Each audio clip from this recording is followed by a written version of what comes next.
Emotional cues. When it comes to reading and analyzing people, this chapter is where we truly begin to delve into observations and how we can interpret them. It's where most people's conceptions of analyzing people begin. It's not to say that the previous chapters aren't extremely useful, but they are less tailored toward taking a look at someone and then coming up with a laundry list of traits, hopes, dreams, and mindsets. As always, analyzing others is hopefully intertwined with self-awareness, and that's where we begin, by looking at the individual components of emotional intelligence and how it helps us read others. Emotional genius. The best modern concept of emotional intelligence comes from psychologist Daniel Goleman. Emotional intelligence is knowing and perceiving the emotions you feel and why you feel them, then transferring that type of awareness onto others. You're able to put a label on your emotional state and find its cause and effect.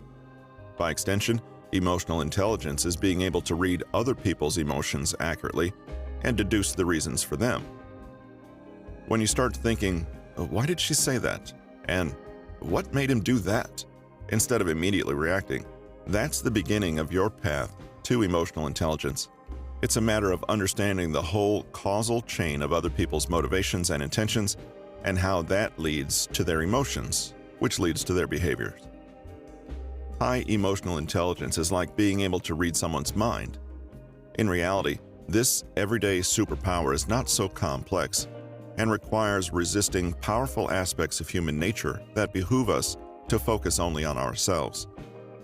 Take Charlotte. Charlotte prances into the office, her steps lilting and a smile on her face. Before sitting down, she asks her coworker a question. "What do you think of my new haircut?" Derek, her coworker, doesn't care what her hair looks like whatsoever, but he likes Charlotte, and he only knows that she often worries about her looks. "It looks great," he enthuses. "The new cut really brings out your eyes." "I thought so too," she gushes, taking her seat. "Thanks," she smiles. Because Derek understood and cared about Charlotte's emotions, he knew she was asking for encouragement and praise rather than an apathetic dismissal. He read the situation and connected to her emotional state, rather than to her simple and seemingly innocent question. His kind response bolstered her impression of his trustworthiness and kindness, raising her opinion of him. Every time you improve your emotional intelligence, you'll have more interactions like these. It's about understanding and consideration and stepping outside of your own desires and perspectives. Daniel Goleman's modern conception of emotional intelligence can be described in 4 major categories. They all work together to create a blueprint for understanding and reading others more effectively. Self-awareness. When we're self-aware, we know who we are, what we think, and what we feel. We know that when we get depressed, we'll get less done. We know that when we drink coffee, we tend to be peppier and more productive. We understand that when we're feeling stressed, we're less likely to have patience for other people's needs. We recognize emotion as an underlying basis for most of our actions. In short, we have a knowledge of what we feel, why we feel that way, and how our feelings will impact our behavior. Self-aware people are also able to observe the effects their emotions have on other people. Happiness and sadness alike tend to be contagious, and a self-aware person will know that their emotions impact and are impacted by their environment. Self-awareness also involves knowing our strengths and knowing weaknesses.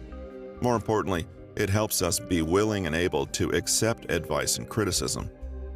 People who aren't as aware of their real skills or value will either think they're too incompetent or incapable of learning, or that they already know everything and don't need to be taught. Neither is true of anyone, and people who fall into those traps come off as lazy or as arrogant know-it-alls, respectively. When you can admit you need help and accept the help or advice offered, you show other people that you value their opinion and respect their knowledge. Accepting helps make the people helping you feel important and needed, which is something we all appreciate. Stop thinking about your faults as bad things. They're really opportunities to make friends and learn new things.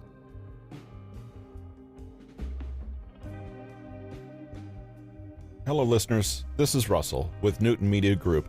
How often do you experience low energy or fatigue, erectile dysfunction, low sex drive, anxiety, brain fog, or even just have a hard time making decisions? These are all symptoms of a hormonal imbalance. And here's a stat for you. 1 in 4 men over 30 have hormonal imbalances and are low in testosterone. This condition is often misdiagnosed. I'd like to introduce you to our sponsor, Let's Get Checked, a company with the mission to make professional health testing easily accessible. Their fast, affordable, and confidential at-home male hormone test kits help you take a measured approach to your health and measure your hormone levels from the comfort of your home. Even better, Let's Get Checked customers can get 20% off by using this URL, trylgc.com/NMG. That's N as in Newton, M as in media, G as in group. It's really easy. Here's how it works. Go to trylgc.com/NMG. Choose your test online and it'll be delivered to you in discreet packaging with next day delivery. Activate your test online and collect your sample one morning. Return the sample using the prepaid shipping label provided. Once your sample arrives in the lab, results will be available from your online account within 2 to 5 days. You'll get results on 5 hormonal levels: testosterone, sex hormone binding globulin, prolactin, estrogen, and your free androgen index, all without ever having to go to a doctor's office or a laboratory. I've recently experienced my own kind of brain fog and low energy. I was very interested in my hormone levels, and I can't think of a better way than was offered with Let's Get Checked. Everything needed was in the kit with step-by-step instructions. It only took 10 or 15 minutes for the whole process. This testing isn't just for men who think they're in a funk. All men should be testing their hormone levels on a regular basis. Let's Get Checked Labs are CLIA approved and all data is completely anonymized. Get 20% off at trylgc.com/NMG. That's trylgc.com/NMG. N as in Newton, M as in media, G as in group. You can improve your self-awareness in a lot of ways. Overall, you just need to know yourself better. Professional level psychological or personality tests can give some insight, as can asking your friends to rate you on various personality traits or skills. It's also possible to watch how people respond to you when you do or say certain things, and gain insight about what traits you have that contribute to their reactions. Or you can simply sit and reflect upon things you've done and ask why, and then ask why again, and then do it 3 more times. This typically allows you to cut through the defenses you've constructed around yourself and get to the heart of the matters. Anything that gives you feedback about why you feel your emotions is useful. Take a step back and pause whenever you experience a strong emotion. Close your eyes and try to trace what happened in the past hour or 2 that led you to feel that way. Are there any facts or experiences in the past that would explain why you feel a particular way about certain things and people in your life? What is currently casting a subconscious shadow over your mood? For example, if you're angry at 6 p.m., start thinking about what you've done since 3 p.m. You've driven home, had a snack, changed into your sweatpants, and watched a little bit of television. When you visualize your drive home, though, suddenly you remember that you were cut off by somebody and that you were beeped at incessantly. This agitated you, and you were still feeling the effects of that mood dampener hours later. This is a simplification of the process that begins to take place much more instantly.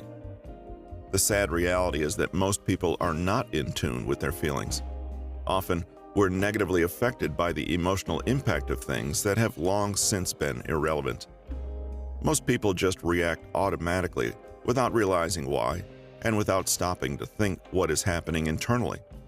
They fall into patterns that are sometimes negative and sometimes destructive.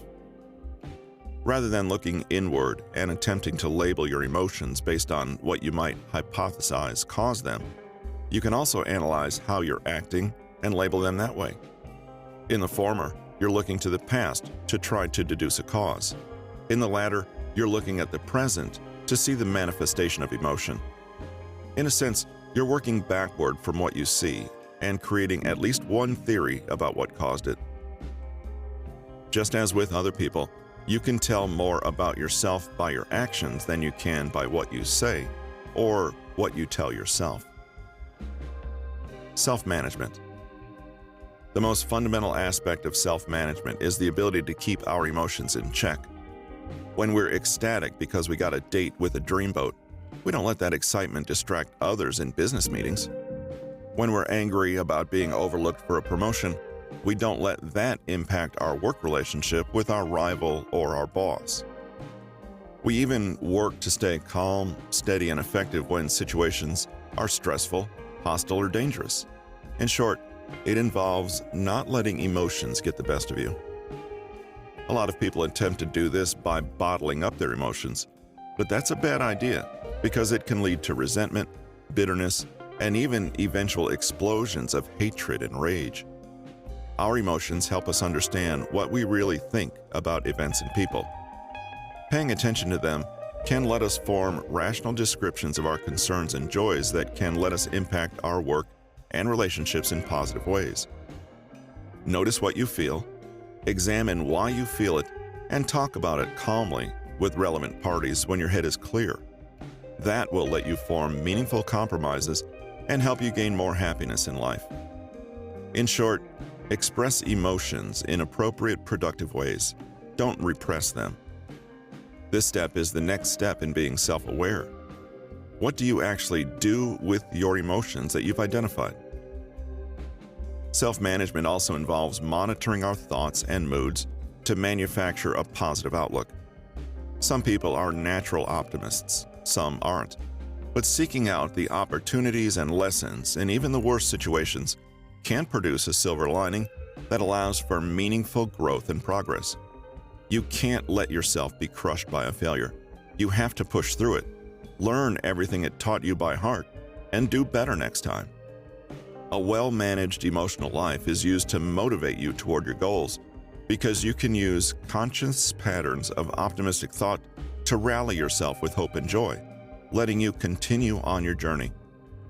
Everyone likes people who can encourage them to go on in the face of hardship, and developing this optimism will do exactly that. The final trait in self-management is flexibility. A lot of people become attached to doing things a certain way and balk when a better method comes along. Others are so scared of change that they presume anything new must be bad.